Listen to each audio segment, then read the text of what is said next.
and we're in a Mini Cooper. And I don't know whose it is. We're gonna do donuts, I guess. Let's go give it a try. But I don't know if it's. I don't know if I can even drive this. Well, let's see. Well, did you see where reverse is? Yeah, it's this way. Yeah. You gotta push it down. You gotta push down and over there. There you go. That's the other way. Maybe that's the wrong shift knob. No, that's where reverse is. That's it.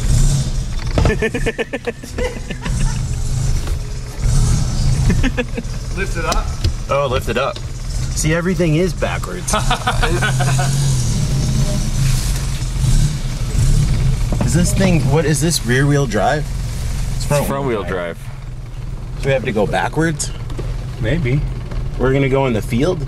Yeah, where the fire was. Oh, yeah. Oh, jeez.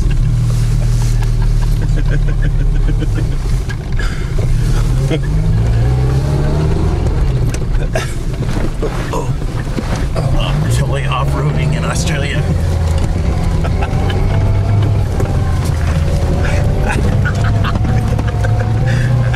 Are you sure this is okay? I think so. Alright, we're gonna put it back in reverse now. Shit's going down.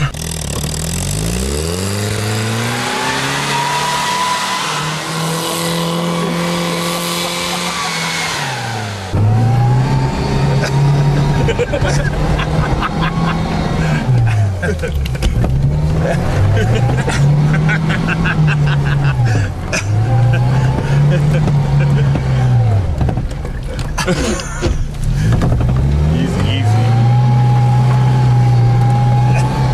Go backwards!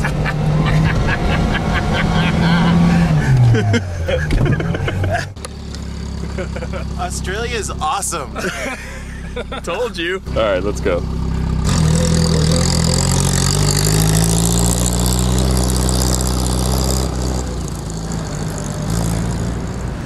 Last year at the Roundup, Mark and I's band played, the Jade Idol, and this maniac came from Australia and bought one of my cars, and he liked our band a lot and wanted us to come. All he talked about was Chopped, Chopped, Chopped, you have to come to Chopped, Chopped.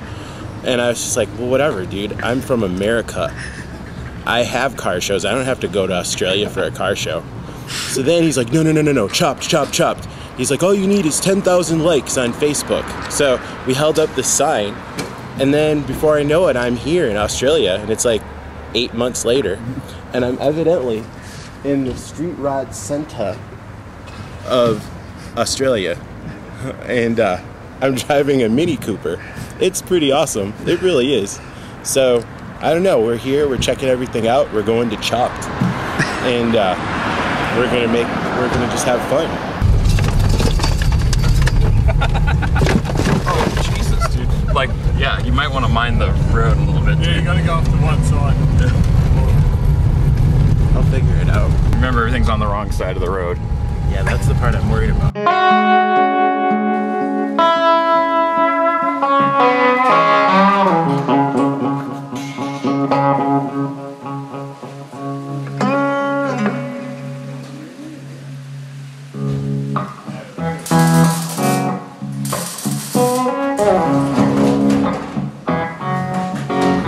Well, I came over here for a good time.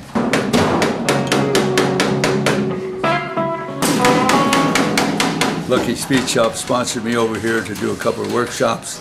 And then in my spare time, we're chopping this 47 Ford. Cut it!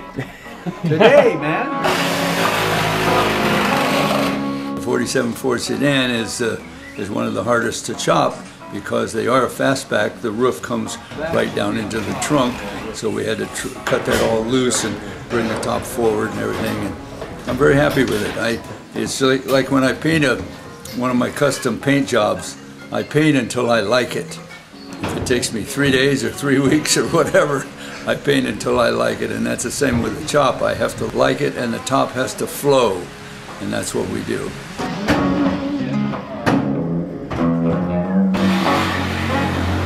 I like it. I like this country very much. There's a lot of good people, and they're very friendly, and and they're good-looking girls over here. You know, it's great. I love the Tim Tams. They're just fantastic cookies. I love it.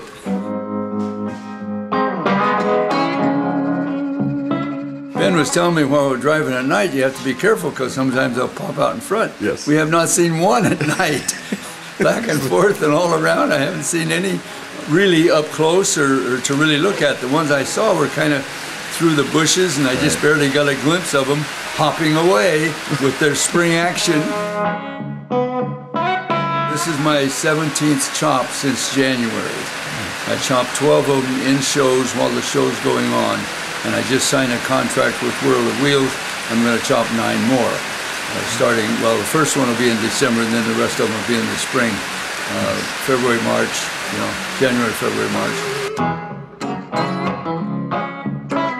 Now, this is not bizarre. This is fine country, and there's a lot of good guys over here, and a lot of good people helping me with these chops. I just love it.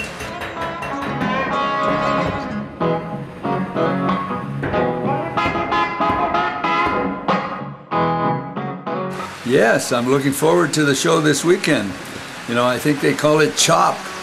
Kind of ironic, huh? Yeah, it's kind of beautiful and crazy. I love it. And I'm looking forward to being at that show. And I understand they have a lot of people.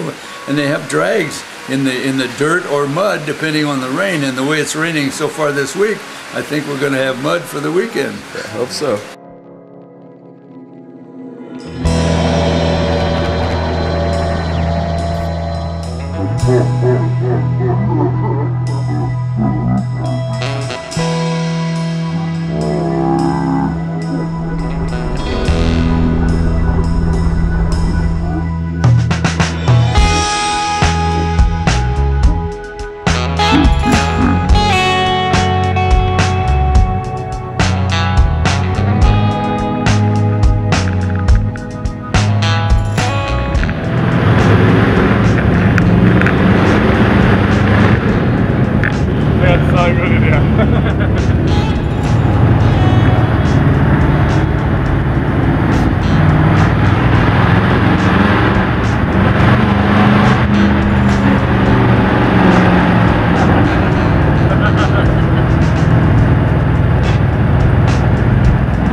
Custom Lane Gallery in Melbourne, Australia. I started about 6 years ago because just my love for lowbrow art, always been interested in it, always been interested in the art scene just in general, even since I was a kid at school.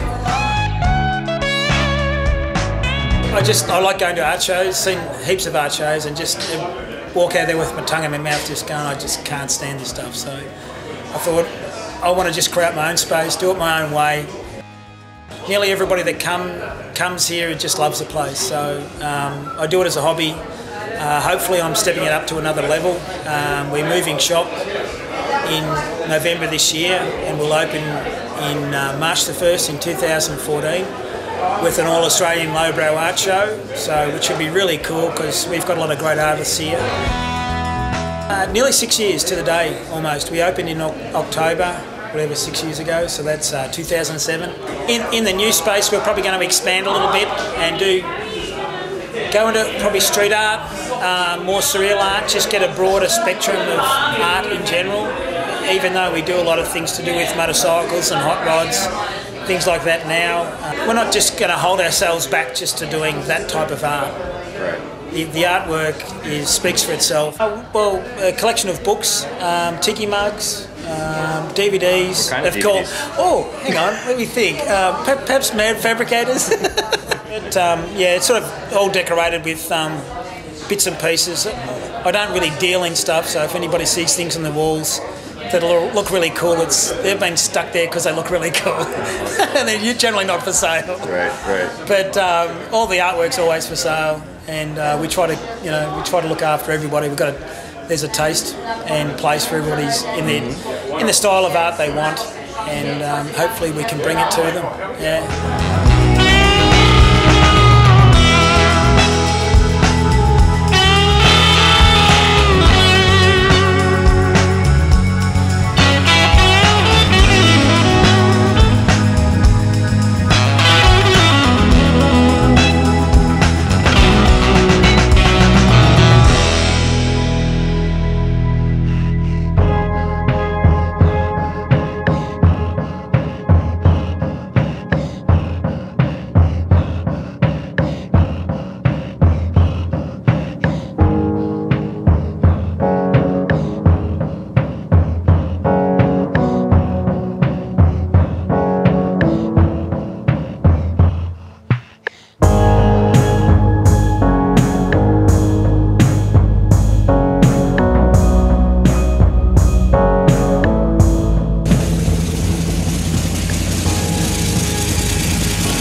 Well, what I've been told, it was first built in 1958 with a flathead in it. The mid-60s, it had a wide block fitted to it.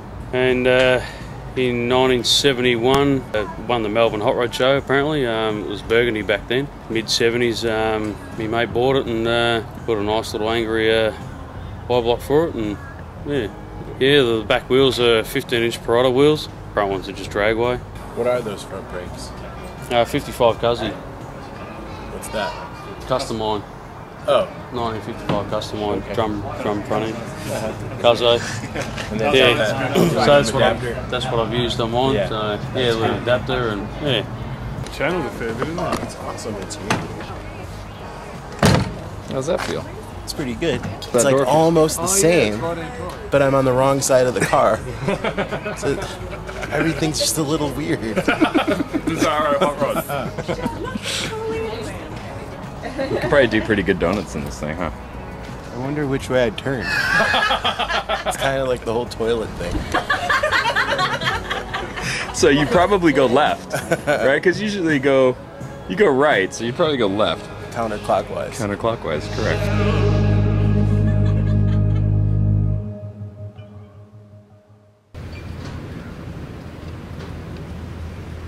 What are you doing in Australia? Here to party.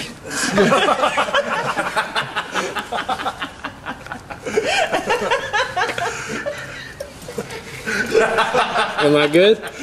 Oh, you're good. Oh, you're awesome right now. That's so kick-ass. From Velcro shoes to roller skates. Where to? Out on the road or something like that.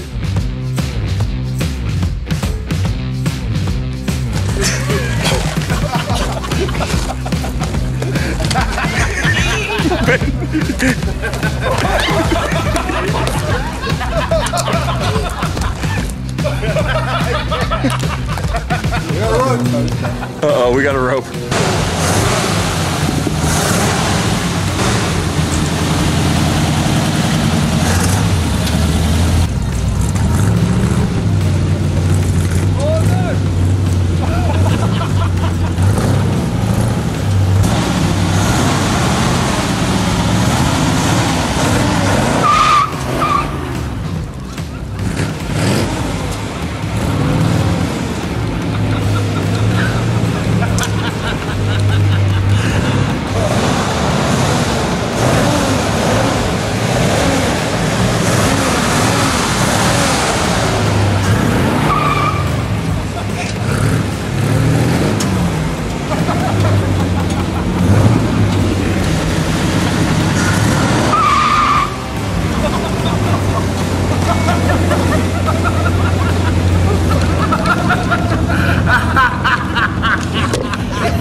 I was just listening to the truck.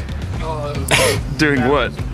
Trying to hang on. It got pretty sketchy.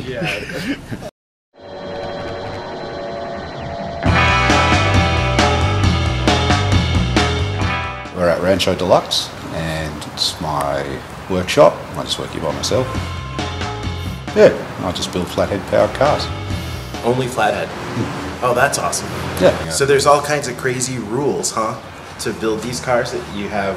I know, like, if you have to do all these crazy angles and fish plates whenever you modify a chassis, but there's ways around it when you go traditional. There's if you don't change engines past the flathead, you can get away with a lot of stuff. Or at least I do. You build it how you want to build it and work out the rego details later. Build it, then figure out how to drive it. Yeah, that's it. Well, how, is it hard to find flatheads? No, there was heaps of them sold here when I knew, so there's still loads of them out in the country on farms and trucks, and that's where this one came from. Yeah, they're available. You know. There's all sorts of weird hoarder guys who've got hundreds of them in their sheds, and you can usually find one if you need one. Why would you build a hot rod in Australia? I'm just kidding. That's the worst question ever. The Honey Badger. Yeah, this is just a car I put together out of an old American hot rod body and chassis. It was imported a year or two ago, and the owner wanted a nicely finished car, and it was a bit rough for him. So I bought the body and frame and just built it up with a whole lot of stuff I had lying around the workshop. So it's just all early Ford components. And Goes pretty good. yeah, it doesn't weigh much, so it's just a stock. It's just a 221 flathead, so yeah, just sort of piece it together however it was cheapest and easiest to do. And you made the hood? Yeah, I made the hood. Bent over a round of form and set of louvers in it from a louver press. You made that? Did you make that? No, I bought it like that. Yeah. It is a homemade one. Yeah. There can't be a lot of louver presses around here. I think there's 2 in Melbourne. Yeah. It's pretty cool. Yeah.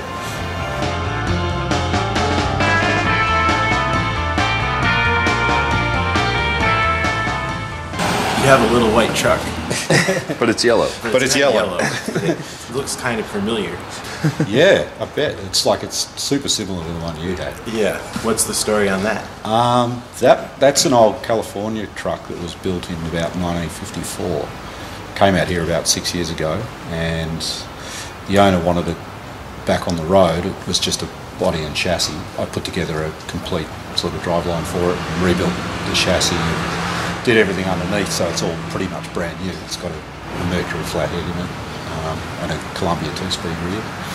And it's just, the body's basically been sitting outside in San Diego for 35 years or something, and it's just weathered, and so he's just left it like that. Yeah, it's great. That's a great truck. And so you get to use it? Yeah, he lives in Singapore, so yeah, he just said, look, I'm not going to be back home for a year, so stick it in your shed and drive it now and again. That's awesome. Yeah, they had a Cadillac in it at one point. The son of the guy who owned it for quite a while, he got in touch with me recently, and we sort of confirmed that it was his dad's truck for quite a while. His dad was actually killed at New Rock. He was racing a Lakester of some sort and flipped and died. So that's crazy. Yeah. So it's got some interesting history, that thing. I mean, it's pretty awesome to see how pure everything you guys do. It's, in America, there's so many guys who just cheat, and it's so easy for them to just go to wherever, the catalog or the junkyard, and buy some part that's just like makes their car lame. Yeah. But you guys, you buy all the right stuff.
Australia? Hey? What are you doing in Australia? I live in this. Whoa! Whoa!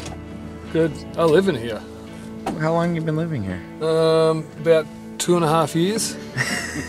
You picked up the accent pretty I'm good. originally from Europe, just above Australia. If you go to the islands above Australia, there's Europe, and that's where the Asians live.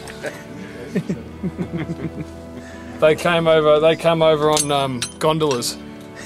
They paddle down from Europe to Australia, and then they drive taxis and stuff.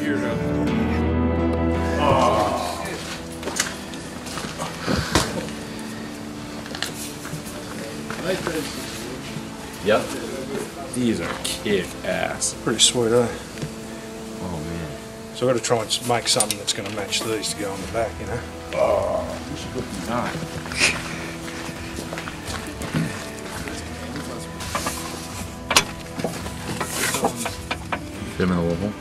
Yeah, they would just need a wrench. We could put them on.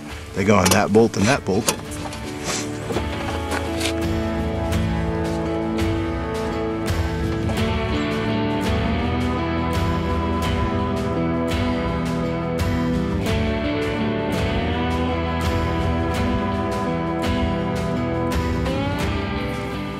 That's really cool. You know what it is? It's a red line bicycle tire. Oh, yeah. Oh, yeah, now I see it. That's cool. This is how awesome this car used to be. I mean, these fenders haven't been on for a long, long time. They're gods. The gods. The gods. The gods. The gods. Mud gods. Like the gods? Yeah, like gods. These are kick-ass fenders. So what's the deal? Why is this here? But my mate bought it from California about 3 years ago. It had been stored in California since 1974. He hadn't driven it since then. Did do a few modifications, put in the tilt steering in it. Who did that? The guy from the States did that. Oh, yeah. And put that horrible flex fan on it and HEI distributor in it. But we're going to change all that. Everything else is going to stay as it is. We're not going to do anything with the paintwork. Pinstriping will stay as it is. I might put in a little bit, try and match up the pinstriping on the boot lid, on the deck lid. So all you know is that from the sticker, from this Massachusetts sticker, that it was there at some point. You don't know any of the story behind it? No, it was built in the East Coast. On the East Coast, we know that, but not who built it. It's pretty cool. It is cool though, but being that it's channel, that's more of an East Coast. Everything about it is East Coast. Yeah. The 32 grill shell, the spring in front, the hard channel, the gods. The Yeah, it's awesome. It's a pity the rear ones didn't come with it, because I'd say it would have had a similar setup on the back. Yeah. It may have even had something, you know, like the blended in ones on the body at some stage. You don't know. oh, right, like molded. Yeah, ones that dip in, they'd look cool on it. Yeah. So the plan is to just make it safe and drive it, huh? Make it safe and drive it. Yeah, it needs a bit of work done on the suspension because it's a little bit iffy. Solidly mounting the wishbones at the back. It's amazing that it's here. Like, it's where, you know, we're on the other side of the world, and we're in this like crazy bush outback thing. It's like this road. It's like there's cliffs and kangaroos, and then this hot rod. It's crazy. It really is. It's mind blowing, but it's so awesome. I mean, we could have drove all this way, and this car might have been like not so good. Not so cool. Yeah, but it's pretty good. Yeah. Well, I thought it was cool. Yeah. It's got a 9-inch in it. Out of some early model Ford. I'm not sure what model it came out of. It's got a drum brake, 9-inch rear end, open drivetrain. So they split the rear bones to pull them out to the chassis rails, which they've just welded little bits of angle line onto the chassis and then bolted it straight to it. So there's actually no give in the arse end. Front wishbone still original off the ball, but they've welded the purchase to the beam axle, which is also a little bit iffy. Yeah, it looks in like my opinion. Typical old hot rod that was fixed sometime in the 70s or 80s, and it's got like some weird little things that they undid, but most of it's intact. So with some taste and some neat parts, it's going to be an amazing survivor. It really is. It's a great car. Yeah, well, that's the deal, is to keep it as it is, because it is original. I don't want to change that. There's no, that's sacrilege, you know, like to fuck with something that's been in this state for so long, you know. Hot rods kick ass. They do. I love hot rods. Hot rods are really All around the world. Yeah. No, not there. Oh, look at the tank. Look at that crazy block for the spring. Yeah, it's awesome, isn't it? There's a massive, big, long centre bolt through the spring as well that hangs down about that far. Must have had a Model A spring at one point. Yeah. Whoa, look how they cut out the trunk. Yeah. Wonder why would they have done that? Because they had a gas axe and they wanted to make it lighter, maybe. I bet you it was smashed. I bet you they pounded it out. Because this is all thin. Yeah, well, there's no seam Yeah. here. But it's cool. This headliner is awesome. Oh, cool. Oh yeah.